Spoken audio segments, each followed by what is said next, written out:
Ah. All right.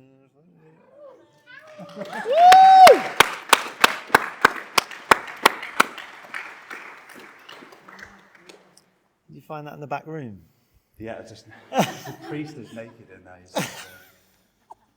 Give it back to me. Anyone knows the priest has lost his clothes.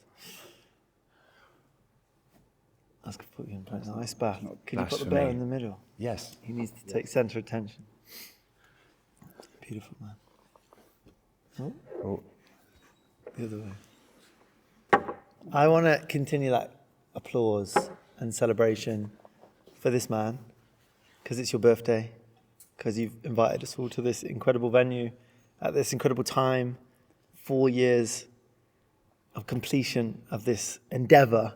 I just want to let some celebration and just look around as we keep it going.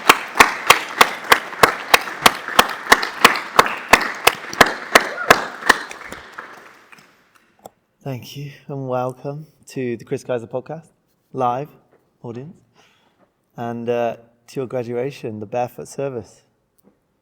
Thank you. Thank you for welcoming me here to your live podcast.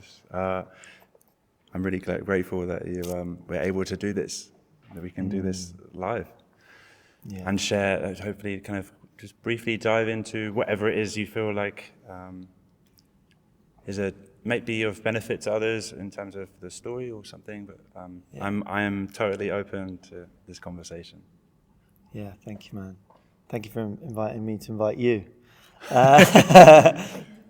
So yeah, what a pleasure to host you. You've already been on the podcast this year at the start of this pilgrimage, this last chapter, the end of the beginning, as you just said. It will be the start of something new, but you've really completed this 4 years. And we'll set the scene. We will set the scene. But I also just want to take a moment to thank you guys for coming and, being here and a part of this experience. Think of some questions, because we're going to come to you. But I'm going to take a moment to, ask you a bit more about the last few months and what that's been like. This is way more than just a barefoot service, isn't it? It's really like a monumental point on your birthday, as I just said, 4 years on. So how does it feel in this moment to be sat here?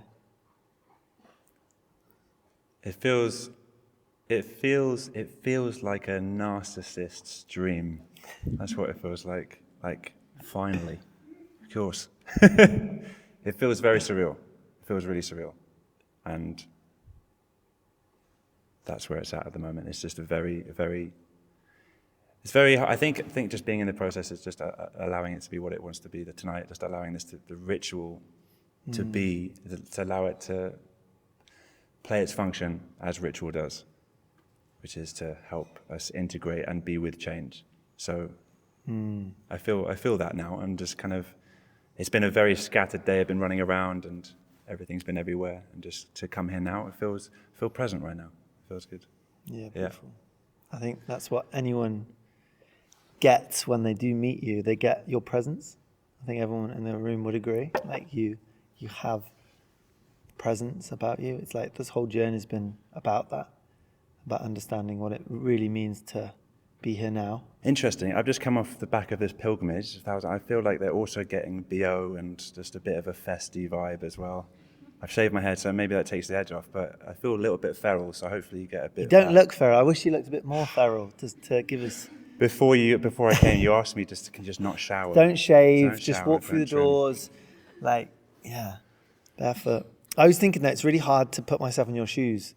I was trying to think what life is like for you, obviously because you don't wear any. But until tonight, it's quite a unique moment, isn't it? Putting on shoes for the first time in a year.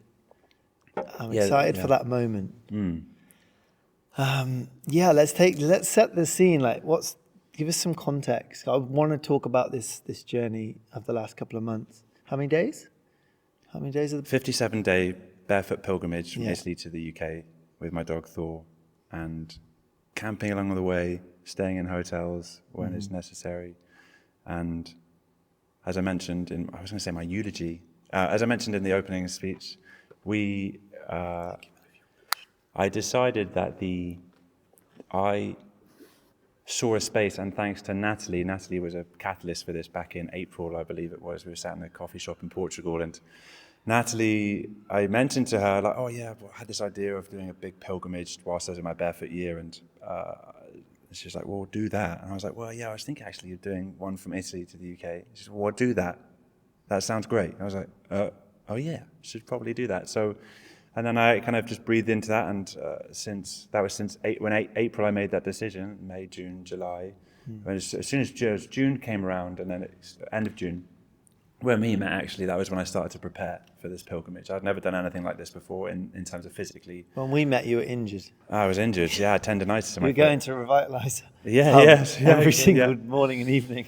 Yeah, so I wanted these 2 months, the last 2 months, to have time to digest these 4 years, and what this is time that's like as a pilgrimage is, a time for reflection, a time for transformation, an initiation as well. And I wanted to put myself through a challenge, and I got all of that except the reflective bit on the 4 years, because what I found was I was just in so much pain, and I don't say that from a place of victimhood. I was in pain, and it makes it very hard to reflect on anything. So being present with discomfort, there's something interesting that it makes it very hard to reflect on the past, because you don't have a choice other than to be there. At least that's how it felt. And so... Do you think it was that? I think it was that. There was just a lot happening constantly. I'm looking out for Thor's safety. Also, I'm just burning out content on Instagram, and just there's always something, preparing and being with the pilgrimage. Yeah. Being festy, being the guy who's walking in the opposite direction on the road, is annoying all the drivers. There was something to that kind of was just, I got a chance to have a little bit of a reflection on the 4 years themselves, but really that it just became about the pilgrimage. Yeah. And what the pilgrimage speaks to about intention as an embodiment of intention. That's how I understood a pilgrimage by the end, is that a pilgrim embodies intention. And that an intention is a pilgrimage on any degree of, if that makes sense, not to go too meta, but that's how I see it, that's how I understood it. So the pilgrimage itself was less about a reflection on the 4 years and my experiences, but more a deepening of my understanding of intention. Mm-hmm.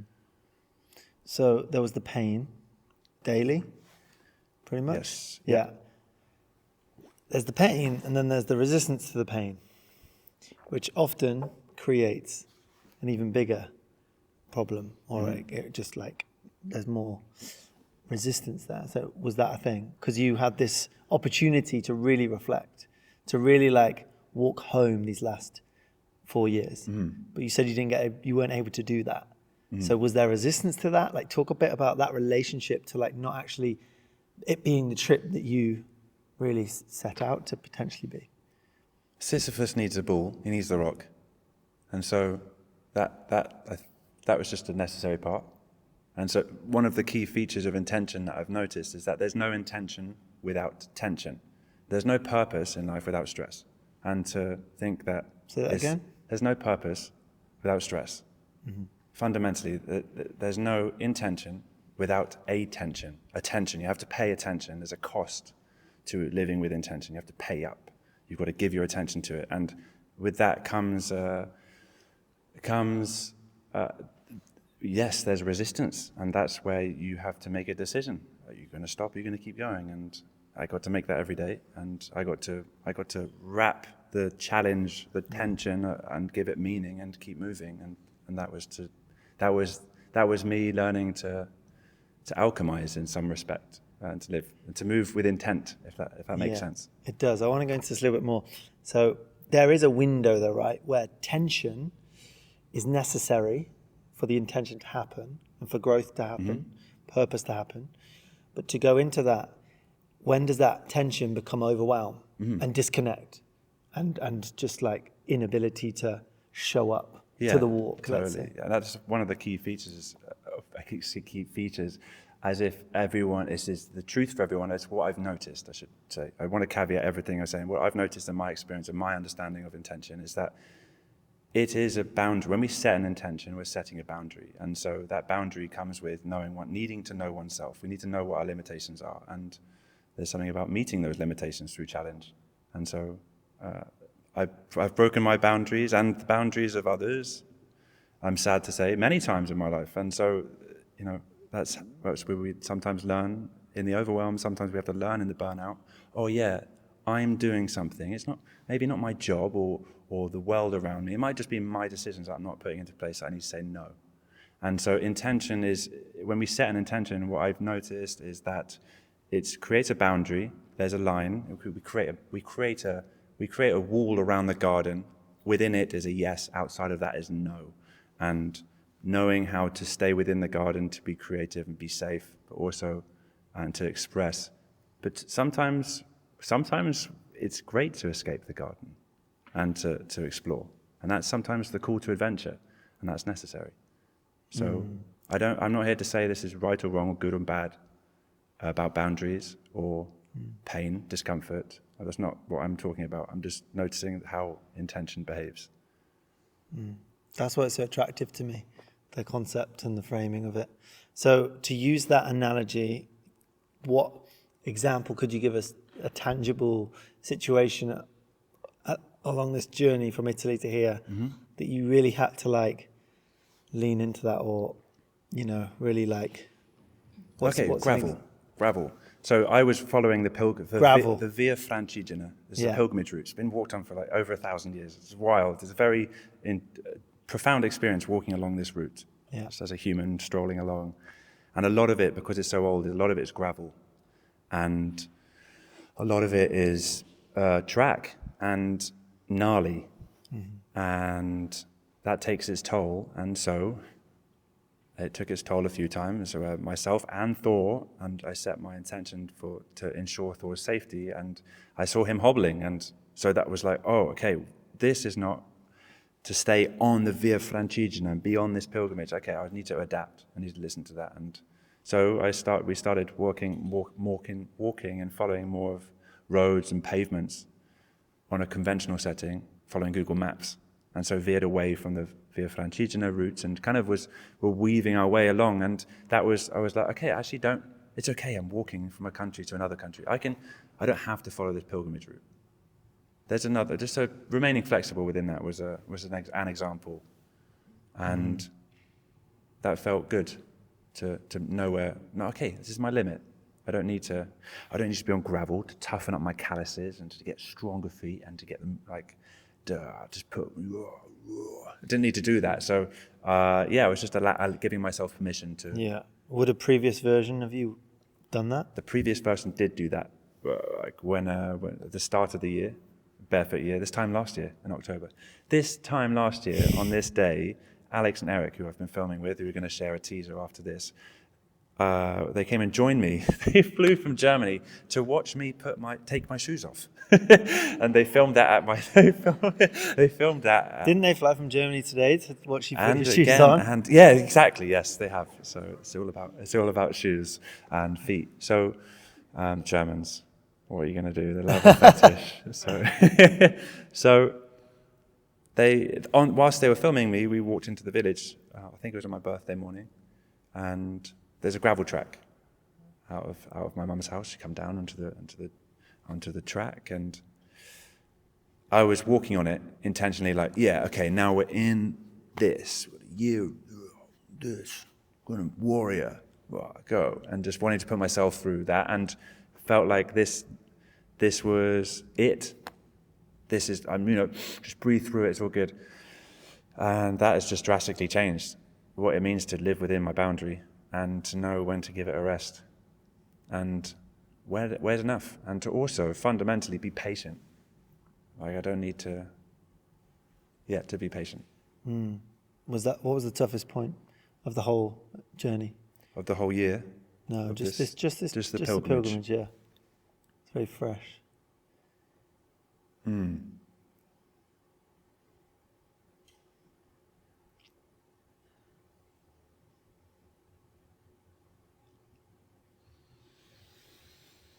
The toughest point of the pilgrimage. okay, it's probably not like the toughest point, but actually having the shits when we got to Saint Great Saint Bernard Pass, and we had a bit of dicky food on the last day coming out of Switzerland at the restaurant. Did pass. Some soggy mushrooms. That night we went up to the just outside this beautiful convict area, and we went inside, and we'd arrived at like midnight or something in this little space, myself and Alex and Thor with our backpacks, and there was the priest in there, and all the nuns came out and some helpers, and it was all just, and then they basically were like, look, you can sleep outside, we can't be in here with the dog. So we went outside, set up, and then I was in the middle of the night at like 6 degrees, setting up camp at this pass going from Italy to Switzerland. All hell broke loose. Panic. Code brown. So that was really hectic, because that was just stressful, because I had like Thor in one hand, just like run behind rocks, and it was a mess. Panic, full panic. It was dangerous. So that was about as hectic as it got in terms of like, oh God, this could go terribly. And so that was. Do you in that moment when all hell's breaking loose, and do you set an intention and work with these years? Go. Thor, are you with me? Yeah, you're not going to run away. Okay, good. Let's go. And then express myself. Is there like a conscious choice though, or a response to the challenge? I was very present right in that moment. It was like, okay, this is time. This is it. As far as it goes, that was definitely it. Yeah. And that was a conscious experience. Yeah. And not to throw him under the bus, Alex was with me as well, and we had a similar experience. Next morning we get up and I see him, and he's like, oh yeah, you as well? Yeah, me crazy, twice. Yeah. So it was a shared experience. It was a beautiful time. We had fun. Yeah. That was the most challenging. Sounds like you had a great time. Yeah, it was good. It was good. And then, you've got people have been amazing, and I was really blessed and fortunate for the love that we received along the way and kindness of humans. Of course. And it's just generally kind of people, walking in the opposite direction on the road. So I'm walking into traffic. Thor's on the outside of me, so he's on the verge, safer. And then there's 3 times there was cars coming behind, and very close. 3 near misses. So those were near misses. Near misses. So they hit you. No, near misses. No, near misses. Yeah. And that was like wake-up calls. And yeah. Wow. Walking over roadkill, slugs, barefoot slug, squash. Those are pretty dark moments, pretty bleak. But there was many more to draw on, and I really could just keep talking about bleak things. Is there anything you think it's important to share about that trip in this moment? My dog Thor is sat back there to keep him calm and settled, but he's just been incredible. And we were fundraising for Calm and medical detection dogs. Mm-hmm. I felt like Calm was a great one. Irony of Calm as well, just not being calm for 57 days. And then medical detection dogs, well, I say that in jest, but also the work that they do for mental health, and having gone through the mental anguish, I think I can use that word, of being in pain for that duration, and what that took me mentally. I was really grateful to have a healthy body to do that, and there's people who aren't. And past that point, there's people who aren't, and they just don't want to be here, and they're just being them. They're not even on a pilgrimage, they're not on a gravel track, they're just in so much pain that they can't be here, and Calm help them. So that was really important for me to support them. And medical detection dogs is another incredible charity. I didn't know about them until I started to research Charities, and they train dogs to smell and detect cancer, tumors, POTS, or different seizures, the onset of different seizures in people. And what I saw in my dog Thor was far more than what I had been enabling him to do, and the potential for these animals, how we can deepen the bond. So that was a beautiful thing to experience. That's beautiful. I see that as a mirror, potentially. Like, can you expand? What do you mean by we're that? not only limiting what our dogs are capable of, but we're limiting ourselves also. Absolutely, So it's there's like, definitely. we can see it more evidently maybe in something external, but how often do we limit ourselves and our own potential? And I guess part of this journey has been stretching that, right? How much you can actually do and what you're capable of. Yeah, I mean, this touches on to you. You largely on belief. You talk to belief a lot in your previous conversations. I think belief's important. Belief's important, and yeah, the power of belief. Yeah, and what we believe we can do, and finding out, and yeah, just to find the out. shoes. So I don't want to forget this. Yeah. You said that there was a very non-event that happened when you went from putting on costumes for a year to then just wearing normal clothes, and that was quite overlooked, contrasting thing. So, do you think this is going to be like a non-event? Well, in your definition, I hope of what that so, means? because non-event's funny. I find a non-event. I find it humorous. When I finished the pilgrimage, We're just going to be like, we got all to right, Calais Fretham station, and Thor were like, "Sit down then." Did a video on Instagram. Was like, "All right, finished." I really enjoy yeah, just the nullness of that. So I don't know. I mean, I'm very curious to see where the shoes take me in socks, and yeah, you're looking forward to missing socks. We all know it. man. Yeah. Okay. Yeah. So I don't know if it's a non-event. I mean, this is pretty eventful in itself. But yeah, when I came out of my costume year, it felt like I was then wearing the costume the one costume I'd been missing was the stuff I was wearing before the costume year, and I was like, oh, this is a weird costume. Oh God, it was really strange putting on my normal clothes, my normal costume. Yeah. Yeah, okay. So let's go back across the 4 years and give us some context of what you've really understood about what it means to live with intention. Like, what are some fundamentals in your graduation process that you know that are recipes for health, essentially? Because I think there's a great quote. It's the person who has health has many dreams. The person who doesn't have his health has one. And it's always stuck with me to acknowledge that health at one point in my life is going to be the most important thing. And that's true for everyone.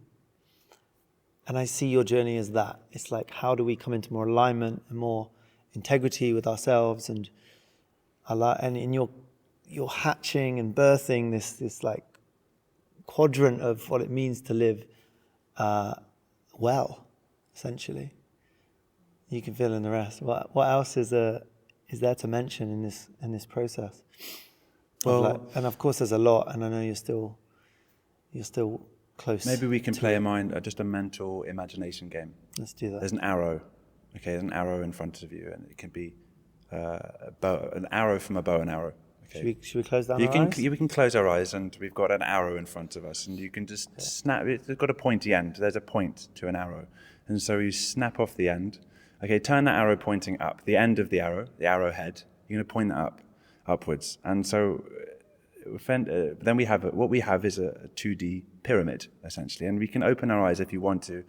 At that base of the pyramid, we start to lean towards Maslow's hierarchy of needs and any other psychological pyramid model. But essentially, at the bottom of the pyramid is sat on tension, is the base.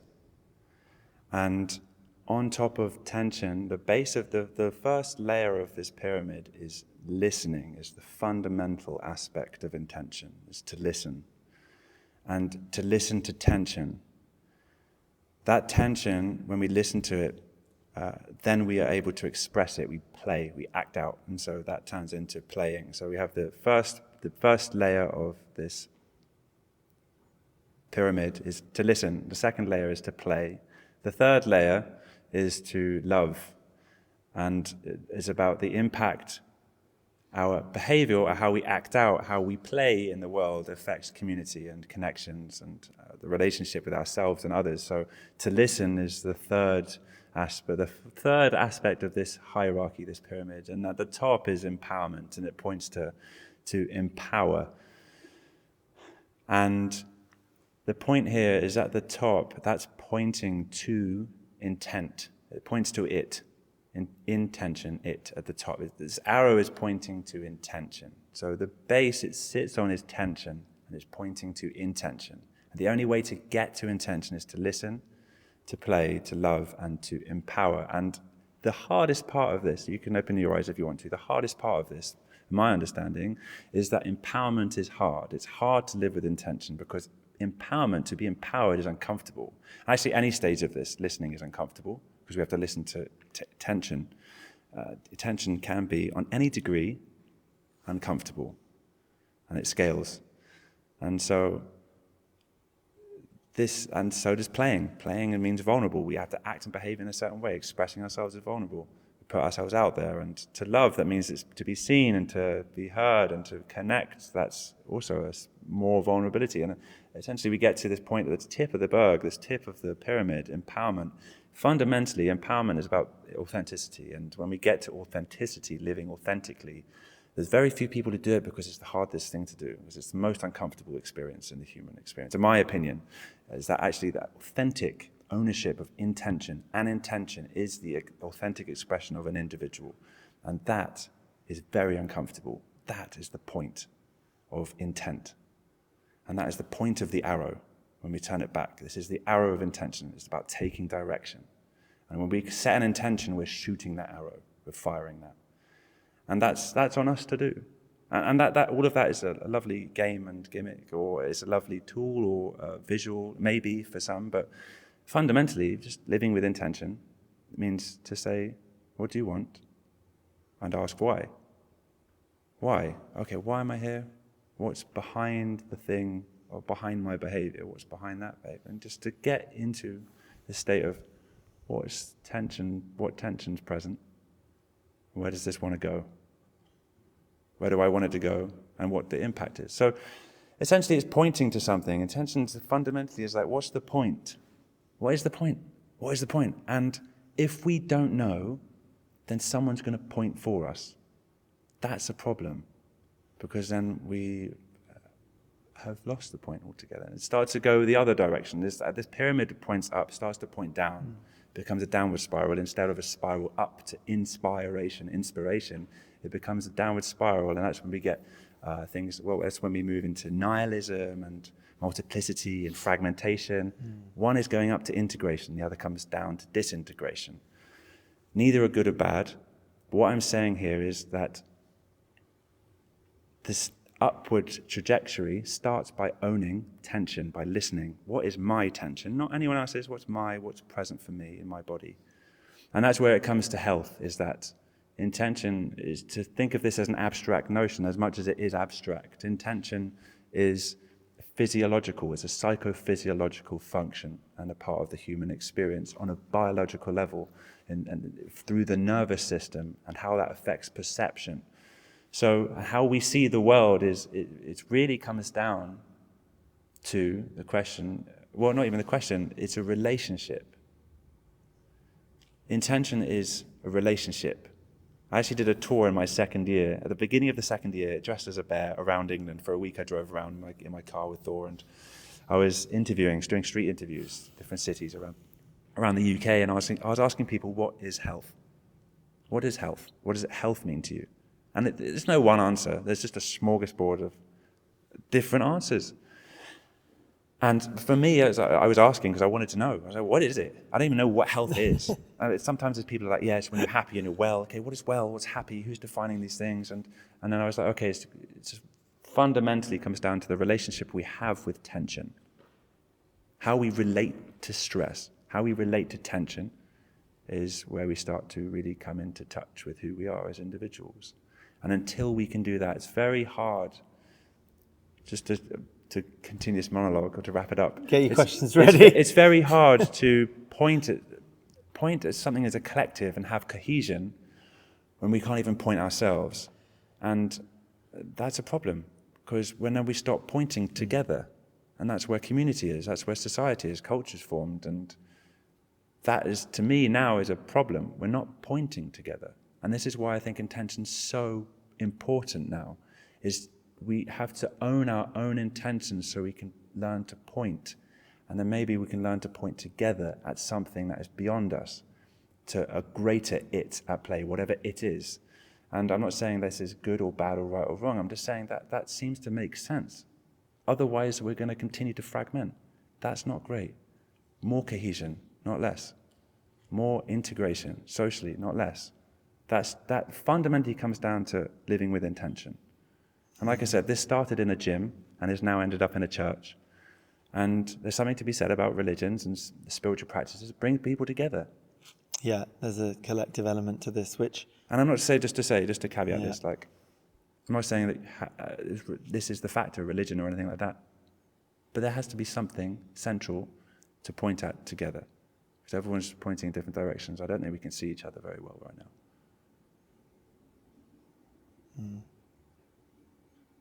So thank you for that monologue.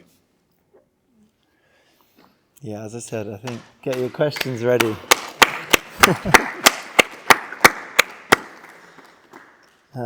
Yeah, I think that's a good point, just to transition while that monologue is fresh in people's minds and ears and hearts, and just to transition to some questions. Would anyone like to ask a question? Yeah? Senna. Beautiful man, it's good to see you. Where do you think intention comes from? I don't know. Next. To keep that with you, Senna. It's a paradox, and this is largely why I've ended up doing these 4 years and have been obsessed with it, because this paradox is so fascinating. It's like, where does it start? Does it start because of the environment and the environment we are in shaping us, or do we shape our environment? Or does it all come down to just how we perceive? And we're just here for the ride. And we tell ourselves, is it just a story? This is one of the things I really like. I really love this idea of intention. Just being a story we tell ourselves to make sense of chaos. Okay, this is why I'm doing the thing. Right, yeah, this is definitely why I'm doing the thing. But just to help us make sense of chaos.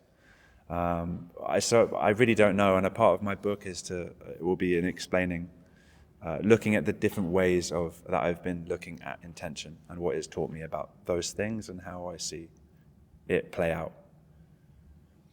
Thank you, bro. Firstly, thank you for sharing and documenting your journey, because it's really helped me exploring different things going on, and so it's been wonderful following your journey over these few years. So thank you for sharing that with us. I guess I've got a couple of questions. One is, if Thor could talk, what do you think Thor will take from this experience? It's a great question. And you talked about gnarly gravel, and you also found the love of tarmac. So on your journey, where is the best bit of tarmac? Okay. John, thank you. Just quickly caveat, just to say, everyone here has a particular story to me, and so just not to have a want to go into like, oh, I know John. We go back to this time. I just want to appreciate you, John, for where we've crossed paths. So thank you. So Thor would probably, I think, constantly was like, really, mate? Really? Every day was like, mate. I think that was pretty the extent of it, and just let me sit down, man. Let me sit down. Like, please let me sit. Like, come on. Like, shut up. Stop pulling on my neck, and can you make this backpack lighter? What are we doing? Why am I? There was a point where I had to carry him. A few times I had to carry him up the stairs, but there was one time in particular, Alex and I were moving through the Italian Alps, and we were right up in a mountain, and it was really quite like high up there and remote where we were, and there was this rock, this bit where the only way to come around this brow and up this over this mountain section was to go up this floating metal staircase, and Thor doesn't do floating stairs. So I just, thankfully, rough wear back, his backpack, which we rocked in on, was strong enough. I could just hold the handle and just carry him up like a briefcase. And he was like, whoa, what are we doing? What are we doing? Like, I was like, this is just the first week, mate. It wasn't, it was like day 3, it's like, what is happening? So yeah, it's probably the question is like, what is going on? Just wanting, can you please explain this to me properly? And then for the tarmac was Switzerland. They got that cheddar. And so we had Swiss tarmac. I was like a madman. It was less about the pilgrimage, more of just me documenting different Mac along the way. I got to Switzerland. I came out of my hotel after a couple of days rest, and I was like filming the ground. I was like, this is it. This is high grade. This is high grade. But yeah, Switzerland. Take me back. Yeah, thank you for bringing that in. Great question. Yeah. I think that's a part of you, though, that's in Thor and in you, of like, what are we actually doing? What are we doing? Apparently we have to do this. So, Eric. Yes.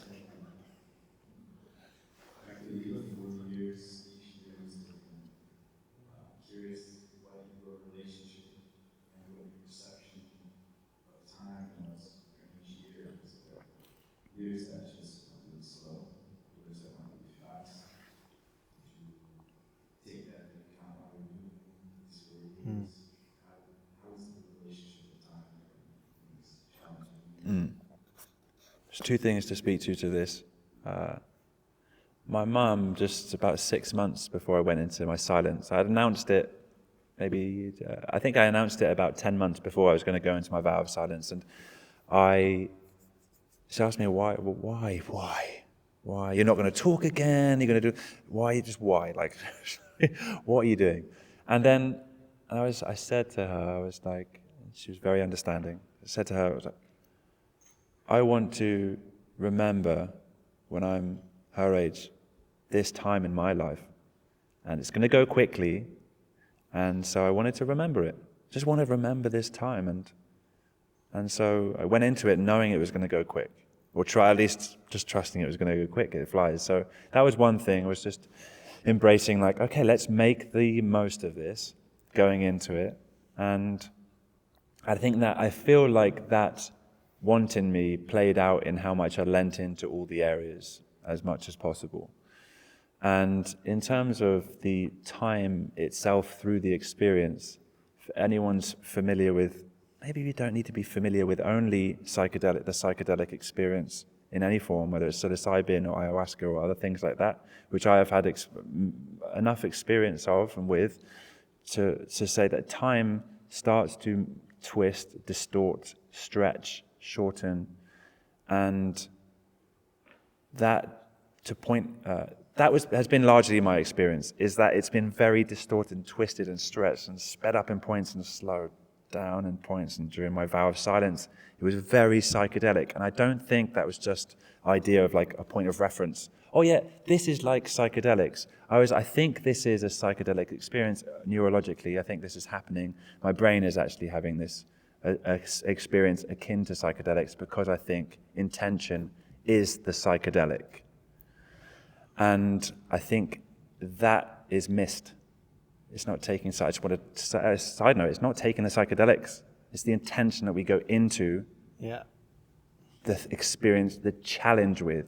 Psychedelics is just a challenge, and it magnifies discomfort or comfort or love, and magnifies things. But I've had the same experience wearing costumes as I have on any of my strongest psychedelic trips that I've had. And I don't say psychedelic trips, I want to make sure that this is coming from a place of maturity and therapeutic and need and want in my life. It's played a fundamental key in how I've developed as an individual and my well-being. It's also played a huge part in why I'm an absolute idiot now and dress up and not talk for a year. So to speak to that, time has been very, very strange. And I'm sure there's many things beyond taking drugs that will be relatable, whether it's going on a trampoline as a kid. That went quickly. Time flies when you're having fun. So, yeah, that's where it's at for me. They will use you as a case study of why not take psychedelics. Don't do that. Don't not talk for a year. Don't wear costumes for a year. Yeah, so I hope they do use me as a case No, study. it's beautiful actually, that distinction around intention is a psychedelic experience. Like, sit in a room with some music for the evening with an intention, not have anything else, and just be there with that, and it's magical. Like it really amplifies life and slows and speeds up time. It does. I think if we just deepen our relationship to intention, and bless me, I'm sorry for saying intention so many times, like it's all I say, like that word. The more we deepen this relationship with intention, the more profound it has become for me. And the more life has just become more meaningful, the more I've pointed at it. So if there's one thing I suggest to anybody is like, well, just look at intention, look at your intent, all as often as you can. And that will just show everything that we might need to know. And I say that as like, I don't really actually want to tell anyone what to do, but if there was one piece of advice or lesson that I've learned, it's just to look at the intent, just to focus on intention. Yeah. Yes. You didn't really ask me that, but no, sorry, I you just didn't gave that ask to me. you. I asked you a lot of things. I did. Out of the 4 years, each one of the year, if you have a breaking point, what was it? Mixed in your experience, and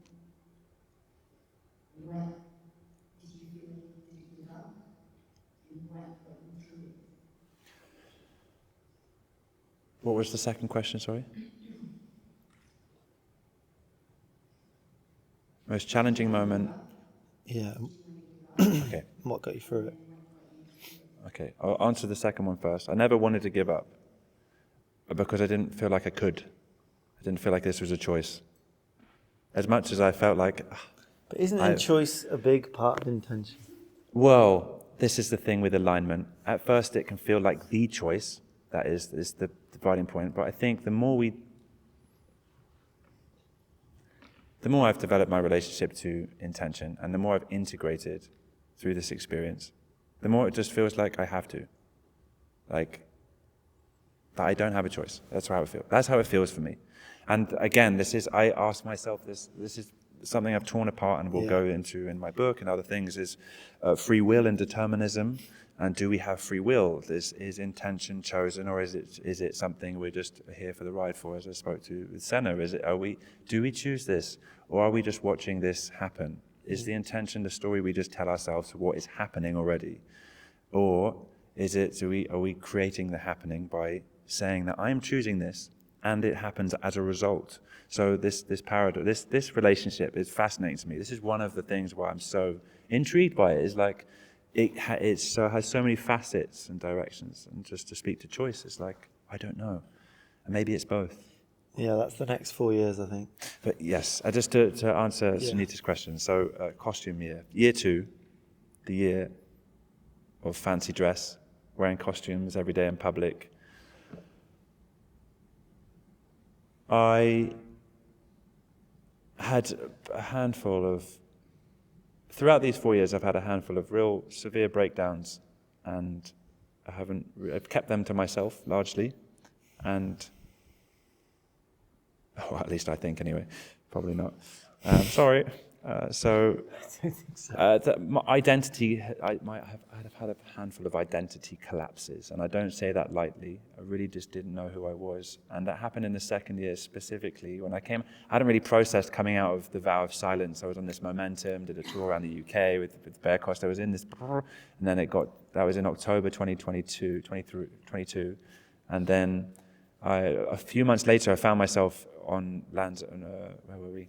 Fuerteventura, in the van with Thor in the desert, and I was really sick, really depressed, and I had just a colossal breakdown. I really didn't know who I was or what I was doing, where to go. I didn't know my place in the world. So I completely shattered my identity, and that played into, okay, well, what are my costumes? And it was really hard to come out of that, because my costumes were always changing. I suddenly realized what happened was I was walking, as one example, I was walking down the street in Tenerife shortly after this, and I was walking around, and I was looking at everyone. Everyone was looking at me like I was mad. And I was like, okay, this was happening a lot because I was in costumes. I was that guy at 9 a.m. or whatever. I was that guy all the time. You're like, oh God. And so I was looking at everyone looking at me like I was mad. I was like, oh, am I just projecting? And am I mad? Am I seeing madness? Because I'm actually mad. Am I mad? I don't know who I am anymore.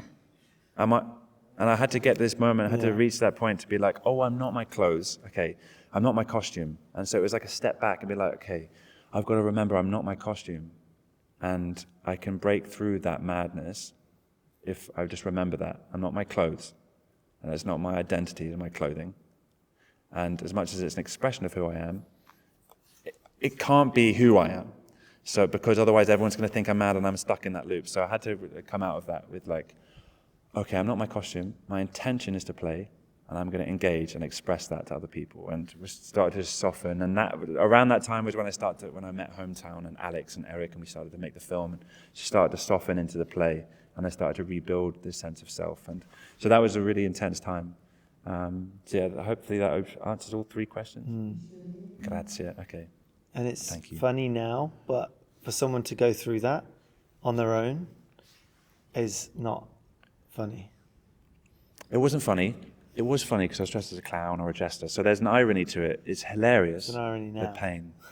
Yeah, even then I was like, this is a mess. There's 2 sides to it. So, Sure. yeah.